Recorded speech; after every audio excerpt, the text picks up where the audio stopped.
அனைவருக்கும் வணக்கம். இந்த வருடம் 10ஆம் வகுப்பு புதிய புத்தக பாடப்பகுதி அழகு 1 அன்னை மொழியே பாவாணர் பார்வையில் தமிழ்ச் சொல்வளம் காலக்கணிதம் புயலிலே ஒரு தோணி சொல். அழகு 2 கேட்கிறதா என் குரல் பரிபாடல் மேகம் பிரம்மம் தொகாநிலை தொடர்கள். அழகு 3 விருந்து போற்றுதும் காசிக்காண்டம் முத்துக்குமாரசாமி பிள்ளை தமிழ் கோபல்லபுரத்து மக்கள் தொகைநிலை தொடர்கள். திருக்குறள். அழகு 4 மொழிபெயர்ப்பு கல்வி திருவிளையாடல் புராணம் புதிய நம்பிக்கை இலக்கணம் பொது. அழகு 5 பன்முக கலைஞர் கம்பராமாயணம் பாய்ச்சல் அகப்பொருள் இலக்கணம் திருக்குறள். அழகு 6 சிற்றகல் ஒளி சிலப்பதிகாரம் முத்தொள்ளாயிரம் மங்கையராய் பிறப்பதற்கே புறப்பொருள் இலக்கணம். அழகு 7 சங்க இலக்கியத்தில் அறம் தேம்பாவணி அக்கரை இராமானுசர் நாடகம் பாவகை அழகிடுதல் திருக்குறள்.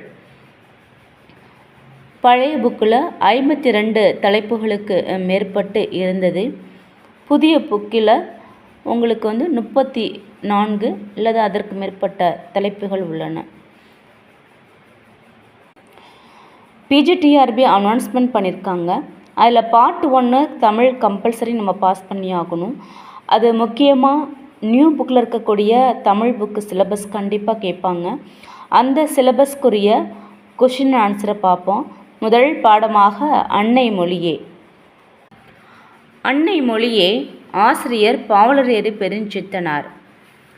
அன்னை மொழியே அழகார்ந்த செந்தமிழே முன்னைக்கும் முன்னை முகிழ்த்த நறுங்கனியே கன்னி குமரி கடல் கொண்ட நாட்டிடையில் மன்னி அரசிறந்த மண்ணுலக பேரரசே தென்னன் மகளே திருக்குறளின் மாண்புகழே இன்னரும் பாப்பத்தே என் தொகையே நற்கணக்கே மண்ணும் சிலம்பே மணிமேகலை வடிவே முன்னும் நினைவாள் முடித்தாழ வாழ்த்துவமே.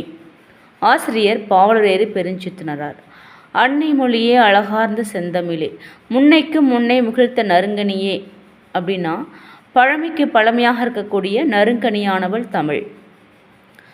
குமரி கண்டத்தில் இருக்கக்கூடிய பாண்டிய நாட்டில் இருக்க தென்னவனுக்கு மகளாக இருக்கக்கூடியவள் தமிழன்னை.